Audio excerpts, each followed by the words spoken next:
The Daily News Innovation Lab started last year with a mission to transform media together. Our original concept was to work with startups because we'd seen the power of partnering traditional media companies with startups and how impactful that could be both for the startup and for the media company. What started to happen was as we started having conversations with people about this program, we realized that there were all kinds of fascinating people interested in the exact same issues we were interested in. Not just media companies, also entrepreneurs, educators, venture. There was a lot happening in New York around this topic. I'm very curious to hear what you guys are seeing on other sites, or if you could just name one thing that you admire about another news publication. And Joe, I'm going to you. Because you were looking away, so I'm going to you. Well, I'm really impressed by what they're doing over at a lot of places, but at Vox.com, and that's something that I look at that and want to strive for that clarity, that big picture, to remember that when something big is going on, that I feel like everyone in my industry, finance, understands well, that it's also important to really think about writing these things in plain English that the masses understand well. I was definitely impressed by that. I would look at these two guys, BuzzFeed and Business Insiders, being great examples of publications where it's like something happens either in the real world or on the internet, and it's instantly there. And that's something that I think that we could be better at. Business Insider's so fast at getting news up right away, and then filling in the information, like getting up the main news and then filling in with more information. And I think that's just a smart way of getting news out there. Just getting that first initial, before anyone else type of thing. Yeah. I will say Circa.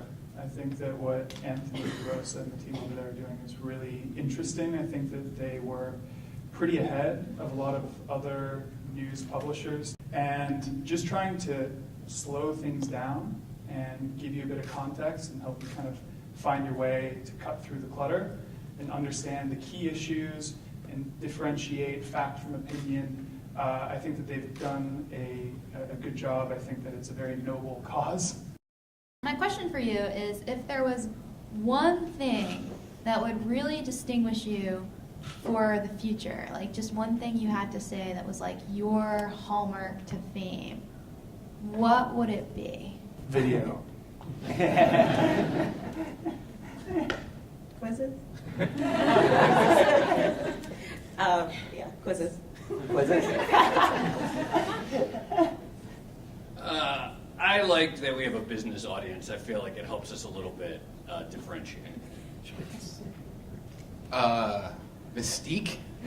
I was joking earlier with some folks that what is the Verge has become like a running joke of a question that people ask us and we ask ourselves on an ongoing basis. I think that not necessarily having 100% of that answer actually works for our advantage.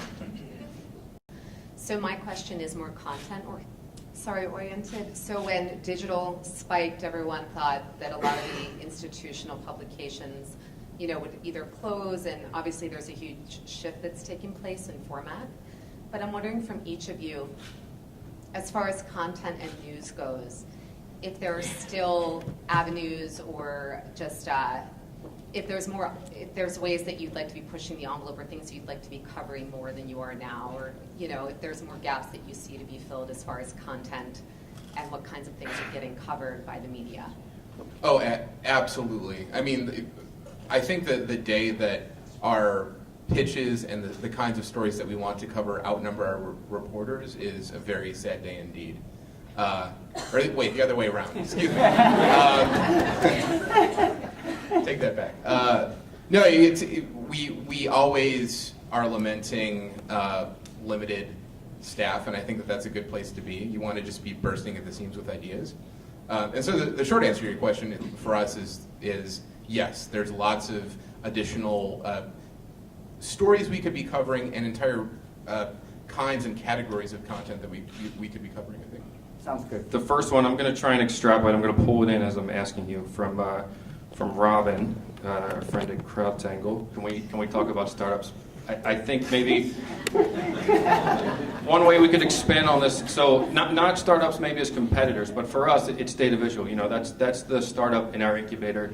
They're doing some great stuff for us and for other people to supplement their coverage. So maybe not competitors so much, but are there startups out there that you're working with or that catch your eye that are doing some great things that are really building on the work that not only your 4 organizations but others are doing as well? Startups are great.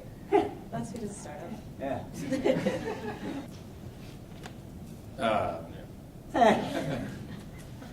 Yeah, I mean, I think that if you're not paying attention to the startup landscape, you're kind of missing the boat in many ways. I mean, that's how we came across editorially, and now we own them.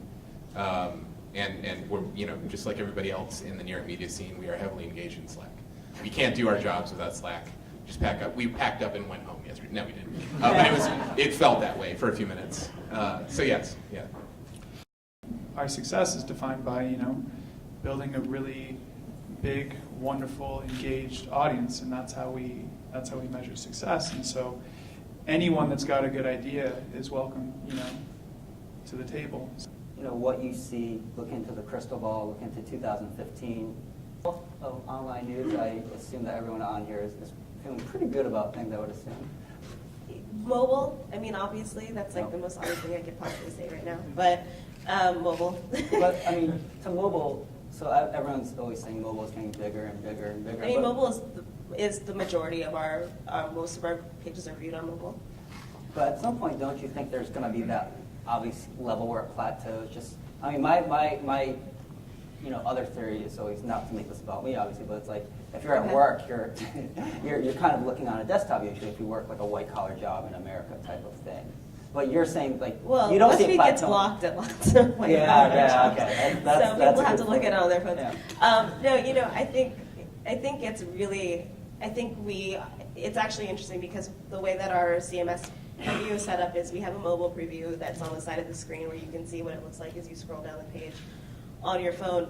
And I think at some point we might just flip them because really we in BuzzFeed in our offices are looking on computers all the time, but the majority of our users are not. And so really we should be thinking about what mobile users see first rather than what desktop users see. I'm really bullish long term on digital media. Obviously, like I imagine everyone is here. But I'll just say this: it would not surprise me. Like we've had an incredible run in this industry of new launches, of traditional media launching new experiments, and it would not surprise me if in the next year or two we saw like retrenchment, some sites that have launched close down because they're not really viable. Like it's just been an incredible boom. It's awesome. And long term, no question, this is the future. But like, I would not surprise me if in the kind of short term, like maybe that faded a little bit, and people are like, okay, wait, we got to actually like figure out what works as a business. We can't just keep throwing money at new verticals and new projects and stuff like that. I think there's plenty of room for everybody. I mean, I've been drinking the delicious Fox Kool-Aid for a long, long time. But I do genuinely feel like there's a lot of stuff that's still left on the table for people to get, whether that's us, whether that's these guys, whether it's somebody who hasn't even launched their site yet, I don't know. But every single day, something happens in our editorial team that we realize that we can't do, and I'm not sure anyone can do yet. And that's going to take collaboration between editorial teams and product teams and video teams to go do great things that haven't been done yet. But that's still out there to get. Yeah, I think collaborations will be a really important thing today, yesterday, tomorrow, but definitely in 2015. I think that that point that the internet is big enough for all of us is one that is easy to say and really hard to do. Because a lot of times the businesses are not necessarily set up to really like foster that collaboration. But I do think that there are opportunities for us to do more together and be able to accomplish more together than we can do on our own. And, different publishers are really, there's so many fantastic publishers out there who are really, really good at sometimes very specific things. And, being able to not necessarily put the entire onus on the user to like navigate the web and construct the gestalt of it all on their own, but to say, hey, we're actually going to do some of that hard work for you. We're going to tackle a story. We're going to tackle a subject matter in a way that is going to be able to provide the user a bunch of different angles and kind of do a bit of that hard work for them. Always ramping up. Always ramping up video. what I'm talking about. Always be ramping. That's right.